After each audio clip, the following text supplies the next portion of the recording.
evening. Welcome to this Sunday evening service. It's good to see you here. Another opportunity to worship the Lord, which is always great. We're going to worship the Lord tonight. We are going to enjoy his presence, and we are going to trust that he's going to speak to our hearts. Let's begin with a word of prayer, shall we?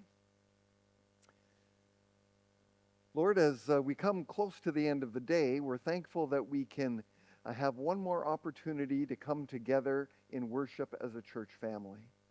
Lord, as we just prayed in the room back there, that we can worship you anytime and anywhere, and it's a wonderful thing. But there's something special, and there's something unique, and there's something powerful about coming together as a church family and worshiping you together, worshiping you corporately. So we're grateful. We're thankful that you are here. And we're thankful that you have a plan for what you want to do in our lives tonight. So, Lord, we've chosen songs to sing, and we pray that they will bless your heart. We've got scripture that we're going to read, and we pray, Lord, that you would speak to our heart through that. And then as we continue our walk through the Bible series, Lord, continue to grow a love in our hearts for your word. Help us to see the wonder of your word, and how it all points to Jesus, our wonderful Savior. So we commit this time to you, and we are grateful that you are here with us. In Jesus' name we pray. Amen. We're going to start by singing, "When the trumpet of the Lord shall sound, and time shall be no more." Wonderful worship gospel song.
Descend on me.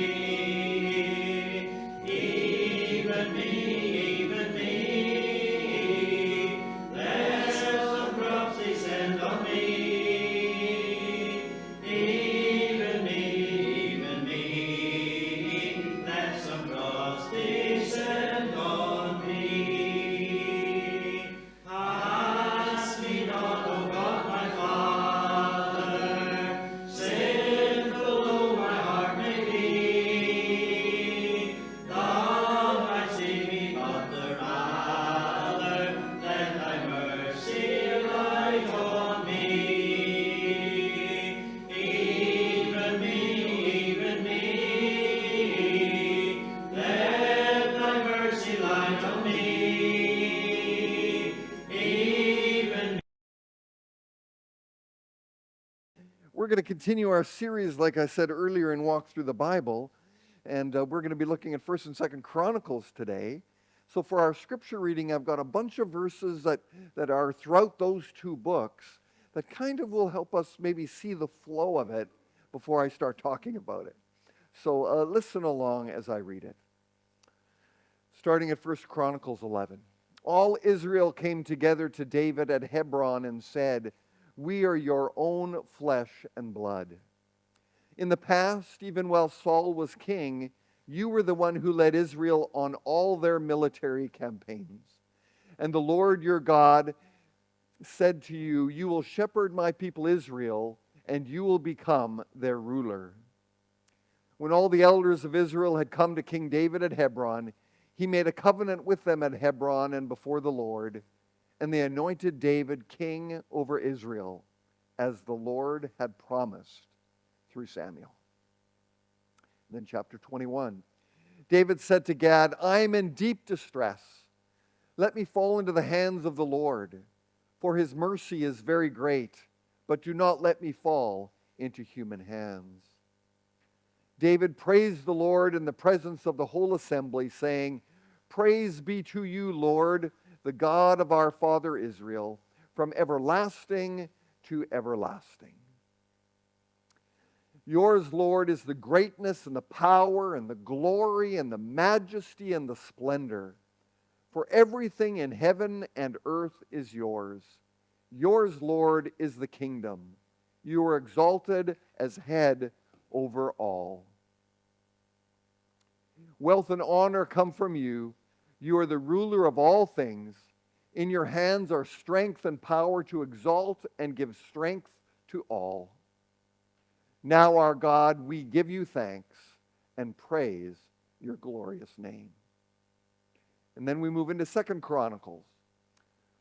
Solomon gave orders to build a temple for the name of the Lord and a royal palace for himself. Hezekiah was 25 years old when he became king, and he reigned in Jerusalem 29 years. His mother's name was Abijah, daughter of Zechariah. He did what was right in the eyes of the Lord, just as his father David had done. In the first month of the first year of his reign, he opened the doors of the temple of the Lord and repaired them. Furthermore, all the leaders of the priests and the people became more and more unfaithful, following all the detestable practices of the nations and defiling the temple of the Lord, which he had consecrated in Jerusalem. In the first year of Cyrus, king of Persia, in order to fulfill the word of the Lord spoken by Jeremiah, the Lord moved the heart of Cyrus, king of Persia, to make a proclamation throughout his realm and also to put it in writing. This is what Cyrus, king of Persia, says: "The Lord, the God of heaven, has given me all the kingdoms of the earth, and he has appointed me to build a temple for him at Jerusalem in Judah. Any of his people among you may go up, and may the Lord, their God, be with them." Okay, let's sing a couple more. "When peace like a river attendeth my way." We're going to sing.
Okay.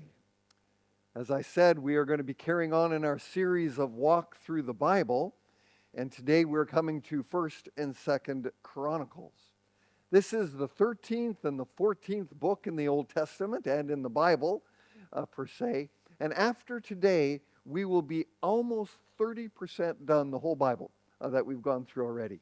I think that's kind of exciting. And our goal is just to go through book by book so we have a bit of a sense of what each book is like, how it hangs together, and it might whet our appetite to learn to love the Word of God more and be more committed to reading it day by day in our lives.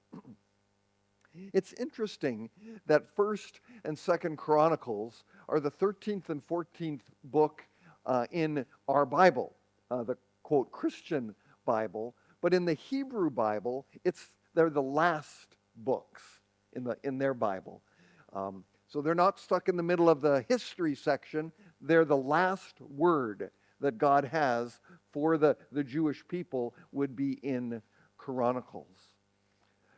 They cover the same time period as the books that we've looked at the last 2 weeks. The books of especially 2 Samuel and then 1 Kings and 2 Kings cover much of the same material as 1 and 2 Chronicles. And as you might start reading through them, you might say, I think I've heard this somewhere before. And sometimes we're tempted to say, well, this is a bit repetitive, it's a bit boring, and we skip over it because we know this story already. But Chronicles is written from a completely different perspective than 1st and 2nd Kings and 2nd Samuel. And well, there is some repetition of the same material. There's much material that is new, but it's really a divine editorial, if you will, on the history of God's people. Rather than just being a political story of this king came to power through the palace intrigue here and was assassinated here and the next king came up, Chronicles far more looks at it from a priestly, spiritual perspective and says, where was God in all of this? What was God doing? Where was he moving? Why was he moving? And there's a lot of things that we can learn from seeing what God was doing behind the scenes in some of these passages. So here we really have the religious history of the Davidic dynasty. So the line of David was promised that there'd always be a king on the throne, and ultimately Jesus comes from the line of David. And here we have the history from a spiritual perspective of that dynasty. Now it's interesting, just like 1st and 2nd Samuel, and just like 1st and 2nd Kings, it was originally one book. There was no 1st and 2nd Chronicles. There was Chronicles. But when the Old Testament was translated into Greek in the 3rd century, they determined that perhaps it was too big of a scroll if they put it all together. So they divided it up into 1st Chronicles and 2nd Chronicles. That was, like I said, in the 3rd century there. There is no author stated in these books saying, I, Samuel, write this, or I Ezra, write this. The author remains anonymous if you just read the pages of Scripture. But Jewish tradition, especially in the Talmud and other places like that, clearly point to Ezra as the author. Ezra was a priest. Ezra came to restore temple worship in a rebuilt city after the exile. And tradition says that he wrote these books. And there's a bunch of reasons why scholars would lean that way.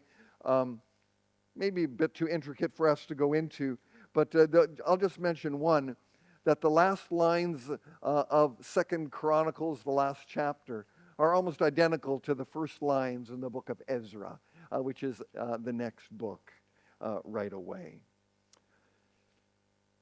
This book was written between 450 BC and 430 BC, and it covers a time frame of about 450 years. It covers events from David's reign all the way through to the destruction of Jerusalem, the exile of God's people, and for 70 years they're in slavery, and then Cyrus's edict saying, you can go back home. All of that is covered in Chronicles. But it's interesting that in First Chronicles, does anyone know what the first word in chapter number 1 in First Chronicles is? Adam.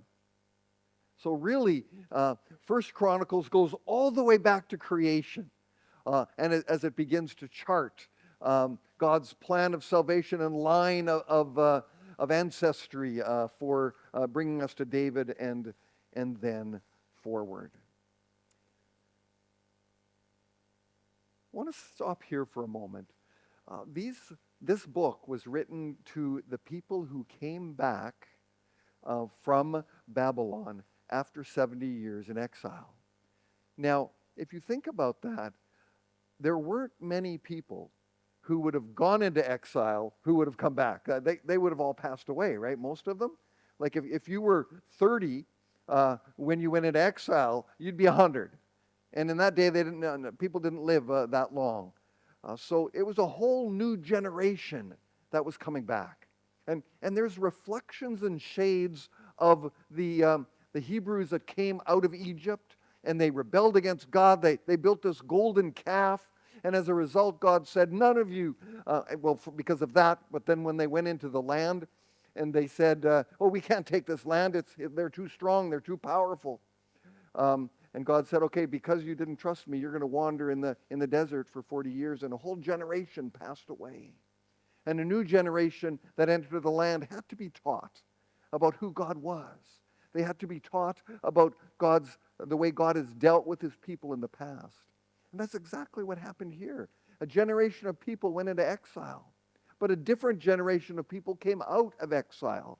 And and First and Second Chronicles are books that encourage people to remember who they are as God's people.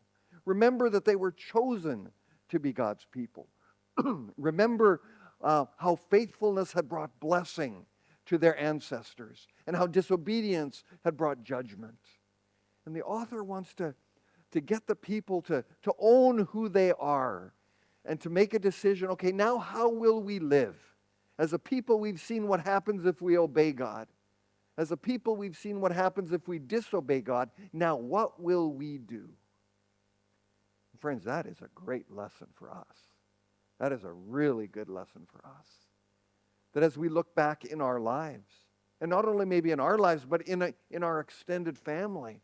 Like, as I look back in my extended family, I see God's hand of grace on our family, bringing us up out of Russia during the revolution, when so many Christians were being killed. My great-great-grandfather was able to get out and survive. He lost everything, but he survived. And they made it to Canada and all the rest of it. But throughout it all, and there were some horrible things, they worshiped the Lord. Not perfectly. They messed up on a few things rather majorly, but they loved Jesus, and God's hand has been on them. Others have experienced judgment because of sin that was not repented of in their lives. So we can learn from the past, I guess is what I'm trying to say. There are two clear themes in Chronicles. One is the coming Messianic King. That David is lifted up and exalted as this wonderful king. But he's lifted up so that they would look forward to a Messianic King that is coming, who will sit on the throne and will rule in a perfect way. And the second theme is this hope for a new temple. A new temple where God's would dwell amongst his people, again with power and with authority. Just maybe one more thing here before I talk about some outline stuff. If you read through 1st and 2nd Samuel and 1st and 2nd Kings, you see a lot of evil. You see a lot of wickedness. You see a lot of people turning their backs on God. Chronicles is far more positive than Samuel or Kings. It does not deny the failures of the people who are involved, but it concentrates on the Messianic line, that God is preserving this line for a purpose, that one day Messiah would come, who would not only set people free physically, but will set them free spiritually, and will be that fulfillment of the promise that was made way back in Genesis chapter 3 when Adam and Eve sinned. So the people were to come to the end of Chronicles and say, hey guys, guess what? Yahweh is still with us. Jehovah is still with us. He has brought us back. He's enabled us to endure the journey from Babylon back to Jerusalem. He's given us the strength to rebuild the city. He's giving us the strength to rebuild the temple. All is not lost. All is not lost. And though the glory of God has departed this place, and they were under Gentile powers, God still had a future for them. All these things the author is trying to communicate to the people. And though the throne of David was gone, the line of David endured. And from that line would come the Messiah. So the author, I'll say Ezra, says, people, look back and see your past. See the good, see the bad, see the ugly. And let that be a source of hope for the future. Sometimes we need to do the same thing. We need to look back and see how God has been faithful in our lives. See how God has answered prayer. See how God has brought us out of difficult circumstances. See how God has taught us things that we never saw in Scripture. All of a sudden it's, wow, God, all of a sudden I understand. See how God has called us into ministry or service in this area. See how God has shaped our families. Because, friends, it's as we look back and as we see how faithful God has been to us in the past, that as we face troubles today, we can face them confidently. And we can face them with peace in our hearts because God has proved himself faithful. We know we can trust him. So we trust him with our present, and we trust him going into the future. There are three things that are highlighted in this book that explains why the people of God had to go into exile and had to suffer judgment. Apostasy, falling away from God. Idolatry, worshiping other gods other than Jehovah, the creator of the world. And intermarriage with Gentiles who worshipped other gods, other religions, and that just pulled God's people away from faith in him. And I find it so interesting that all the way from before the Israelites got into the Promised Land, way back by Mount Sinai, the Israelites started flirting with idol worship, the golden calf, and from there it just went on and on and on and on. And all the prophets kept saying, get rid of the Baals, get rid of the Asherah poles, get rid of the high places, worship God, don't worship all these idols from other places. And do you know, when the Israelites came back from Babylon, they finally learned the lesson. Never again would the Israelites worship idols that we have record in Scripture. Never again did they fall into idolatry. They'd learned their lesson. Now, there were other things that they had to struggle with, but interestingly enough, they never turned to idols again after that situation. First Chronicles. There's only really 2 sections to First Chronicles. And it's pretty easy to see what it's all about. The first chapter, 1 to 9, are scintillating genealogies that you would not want to miss. So if you want to read some exciting literature out of the Scriptures, some night that you can't sleep, that's where you should go. It's just a list of names from Adam all the way through to when the people return from exile. 9 chapters of Name after name after name. And frankly, it's a little boring. I struggle. My two son-in-laws and I were reading through the Bible together this year, and I got to say, if I'm honest, when I came to the first 9 chapters of Chronicles, I started to skim. I was not reading in detail because it just, our minds turn off in that. But those genealogies cover 3,500 years from Adam all the way to Cyrus. And we see so clearly the messianic line that God is preserving. We see also in those genealogies that God was faithful to keep the line of David.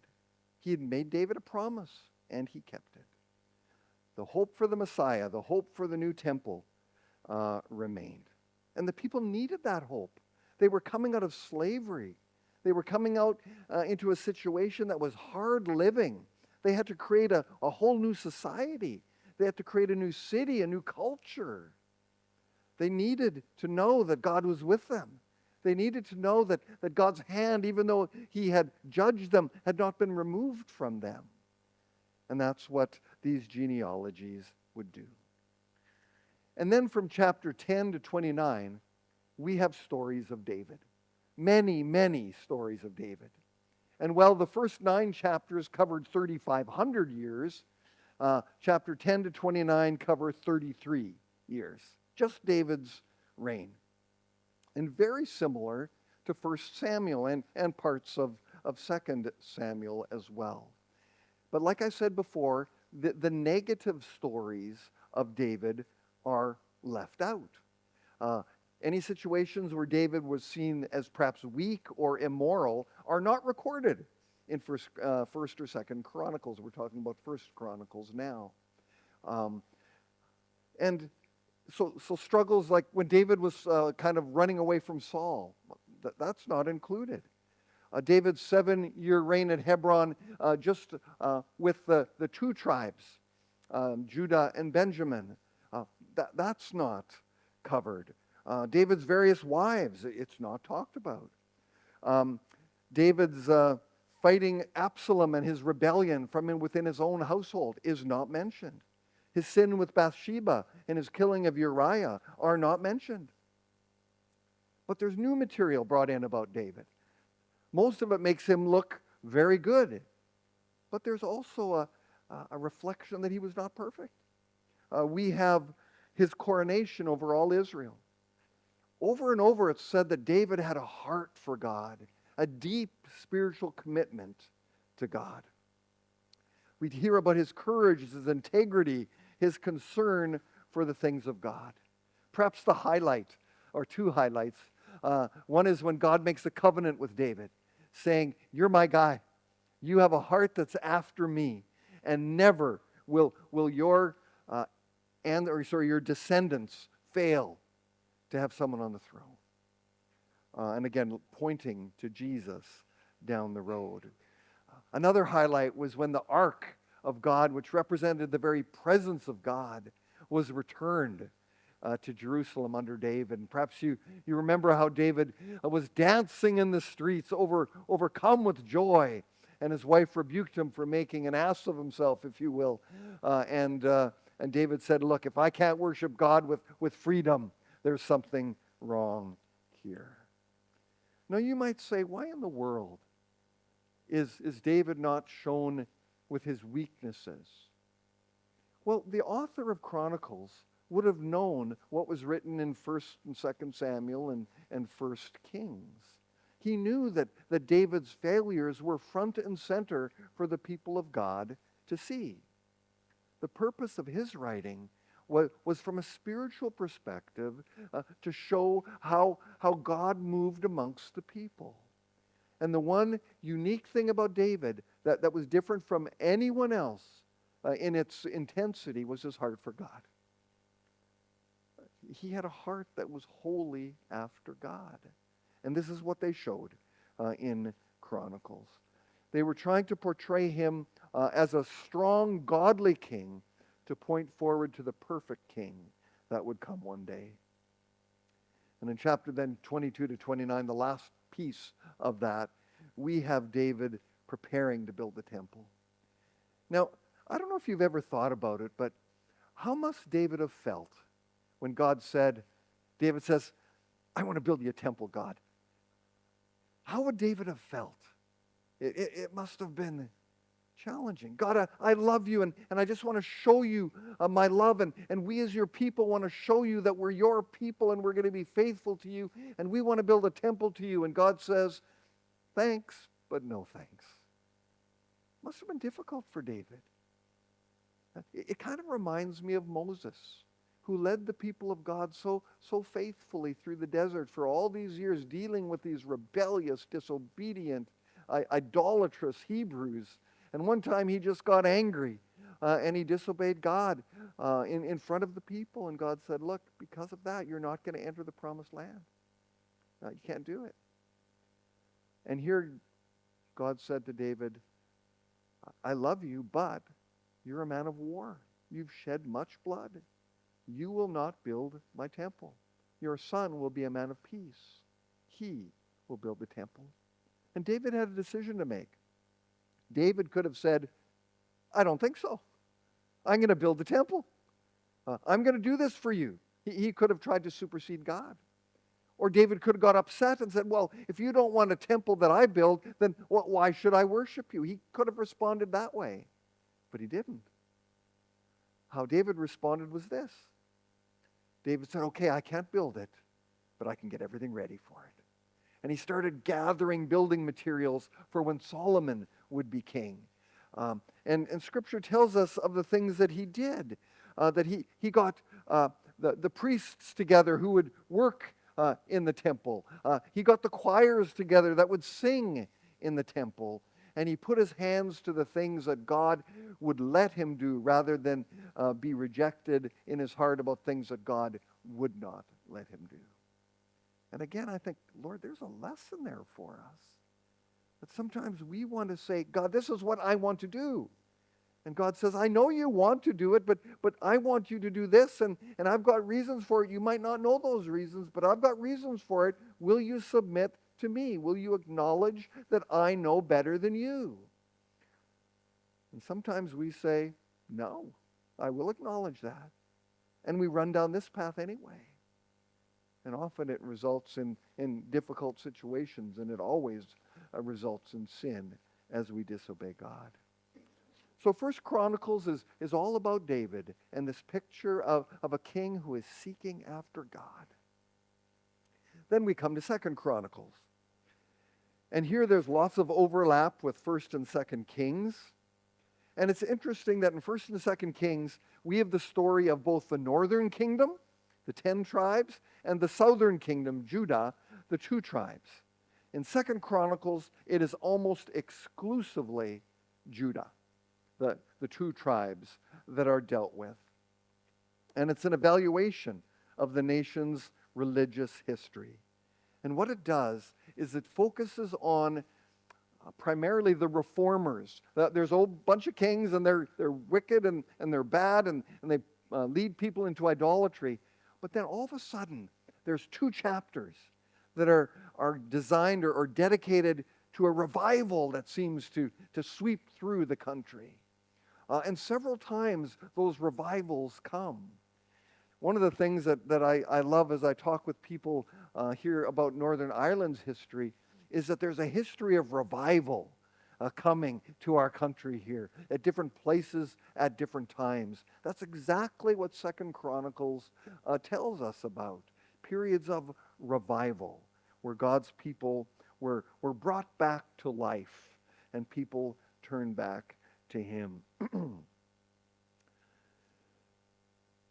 As Second Chronicles goes through, it becomes very, very clear that those who failed to follow the Torah, failed to follow the law of God, began to worship idols, they suffered horrible consequences and ultimately were taken away in exile. But in those periods of faithfulness, in those periods of revival, where they were obedient to God, we see God's blessings being poured onto His people. And the author, like I said in First Chronicles, wanted the people to look at their family history and say, how can we be faithful to God? We see what happens when we're not. We have this new beginning. We have this new opportunity. We've just come out of exile. Who would have ever thought that Cyrus would release us? But he did. Now we have a chance to make a new beginning. How are we going to do that? What will our foundation be? New beginnings are wonderful things. And sometimes we think, well, maybe we're a little old for new beginnings, but we're never too old for new beginnings. That we can have a new beginning of a chapter in our lives of greater commitment to Jesus than we've ever had. A beginning of a new chapter in our lives where we step out of our comfort zone to serve God in ways that we never were willing to do before because we were too scared we'd look dumb or we couldn't do it or we'd be foolish. God is the God of new beginnings. New beginnings in marriage relationships where there's strain and angst and pain, and God can come in and give us a new beginning where there's healing there and we move forward together as one. God's about new beginnings. And if you can look into your life and say, Lord, this is an area that I desire a new beginning in my life, in my family's life, in our church's life, we can call out and say, God, you are the God of new beginnings. Would you bring revival into our hearts? Would you bring revival into our families? Would you bring revival into our church? I think one of the clear lessons from 2 Chronicles. Quickly, the outline. Again, only two major sections. The first 9 chapters are not genealogies in 2 Chronicles, so they're a little easier to read. And it's all about the reign of Solomon. And it covers 40 years. Solomon reigned for 40 years. And we're told all about it. And Solomon's time on the throne was the pinnacle of the Israelite kingdom. It was the golden age, if you will. Peace reigned. David fought wars. Solomon ruled in peace. It was a time of greater prosperity than the people of Israel had ever known. It was a time of temple worship where they faithfully worshiped God, at least for part of it, in the temple. It was a time during Solomon's reign where there was a united kingdom. And the boundaries of the land extended further than they ever had extended. Even in David's time of war, Solomon had greater size of the kingdom than even David. We're told in these chapters of Solomon's wealth. Uncountable. He had so much money. His wisdom, that people would come from around the world to just hear him wax eloquent on a subject. We would hear about Solomon's palace and the temple that he built. The Queen of Sheba came to test him with hard questions. This was the pinnacle of the Israelite kingdom and culture. But then as we get closer to the end of these chapters, we start seeing failures in Solomon. And inevitably, when the king had failings, the people followed after him. And Solomon's heart was split between following God and following the gods of his wives. And the people of God started to experience exactly the same temptation to go back to idols like they had in the past. And then we have Solomon's death in chapter 9. And then for the rest of the book, chapter 10 through 36, we have a list of Judah's kings, starting with Rehoboam and ending with Zedekiah. And Zedekiah has the great honor, if you will, of being the last king who was taken into slavery and held in captivity. And what is so unique that I think we need to learn from is that as we see these kings that worshipped idols and led the people astray and rejected God's word, and then someone would rise up to bring revival, that while that king who brought revival lasted, there was never 2 kings in a row who followed God. So you think of someone like Hezekiah, whose father was a wicked man. Somehow God got a hold of Hezekiah's heart. and led into great revival and great reform. But then we see Hezekiah's children, his son who came onto the throne, who went right back to sin. And you think, what has happened? That the fathers did not pass on faith of God to their children. Now, we can't make our children believe. We can't make our children accept Jesus. But we can create an environment around them where they can learn to know God. We can pray over them that God would open their eyes and their hearts to Jesus. And somehow, there was never 2 generations in a row that followed God. I think that's tragic. I think that's so tragic. It was such a short time for Israel to go from pinnacle of revival blessings to the basement of judgment for sin. The kingdom divided. The kingdom started spiraling downwards, down and down and down. And it was only delayed from hitting rock bottom by some zealous kings who would bring small little periods of revival, and then they would just continue their spiral down. And then we have a very strong statement in the end of First Chronicles. It ends the book. That here we have a pagan king who knows nothing of God, who does not worship God, does not follow God. He has no reason to release the people of God. He's giving away a slave force. He's letting workers go. Tax money is disappearing. But he says this, "The Lord, the God of heaven, has given me all the kingdoms of the earth and has appointed me to build a temple." Appointed me, he says, to build a temple for him in Jerusalem and Judah. "Any of his people among you may go up, and may the Lord, their God," he doesn't say the Lord my God, the Lord, their God, "be with them." Jeremiah had prophesied that after 70 years, the people of Judah would return. It's only the hand of God that could have made that come about. And that's exactly what happened. 3 closing thoughts. God knows each of his children. That's what I try to remember when I read genealogies. That here are people that I know nothing about, but their names were preserved. God cares for each of his children. We're not groups to him. We are individuals. And I find great comfort in that. The New Testament says it even knows how many hair are on our heads. Remarkable how well God knows us as individuals. The second prominent thought, God is faithful and keeps his promises. In 1 Chronicles 11, I read those verses. God had anointed David. He had said that David would be king over Israel. It took quite a few years, but David was anointed king over all Israel. When God makes a promise, he keeps it. Not according to our time frame, but his. Now I want you to think of the promises that God has made. He's going to keep them. Jesus said he's coming back. He will come back. Maybe not in the time frame that we would want, but friends, Jesus is coming back. It's a promise. He does not lie. He's good to his word. Jesus has said, "I'll never leave you or forsake you." It doesn't matter what kind of circumstance you're in, how alone you feel, you're not alone because Jesus is with you. He's promised, and you can count on it. Jesus has said that in his Father's house are many mansions.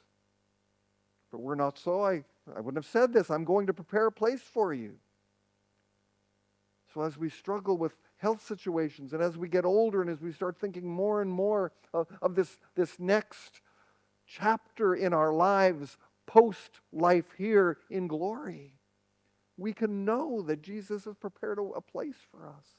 We can know that it's going to be a place of incredible beauty and peace and blessing in the very presence of our Savior. It's been promised, and it will come about.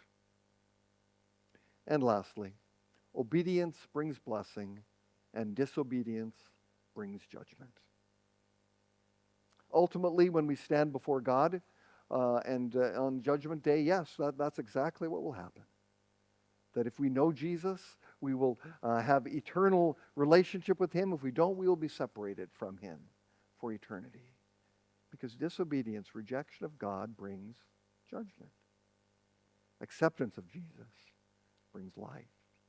And that's something that we all have to decide for ourselves. It's a very important decision that we should not play around with. There's beautiful blessings to having a relationship with Jesus that are not only for this life, but are for all eternity. And my friends, that is First and Second Chronicles.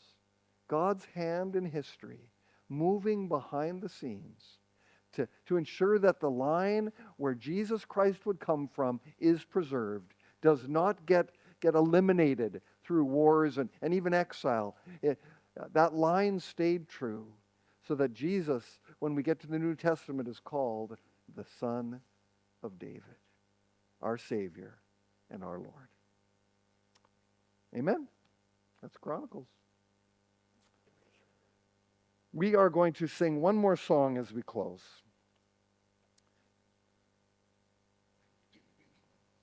Thank you, Paul.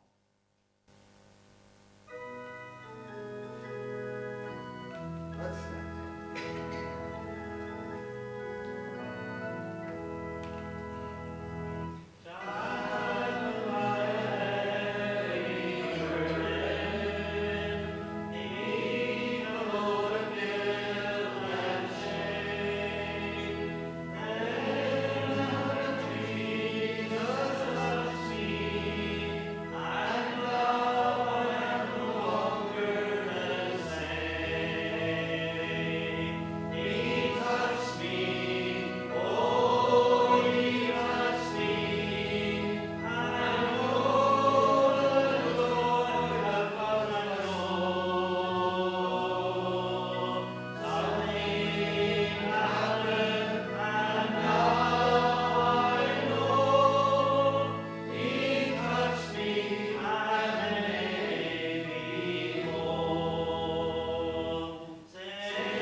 Thank you, Lord, for that moment that you touched our lives, where you brought us to the point of seeing our need for a Savior and making yourself so real to us that we bent our knee before you and confessed our sins and asked you to be Lord of our lives.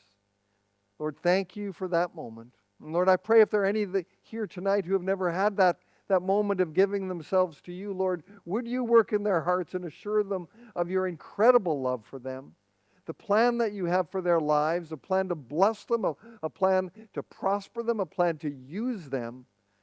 But Lord, it's all dependent on them being your children. So Lord, would you just make yourself so beautiful that there's no way that we could turn away from you? Continue to touch us in our lives, Lord. Continue to touch us that where we are discouraged, that you would encourage us. Where we have lost hope, that you would restore hope.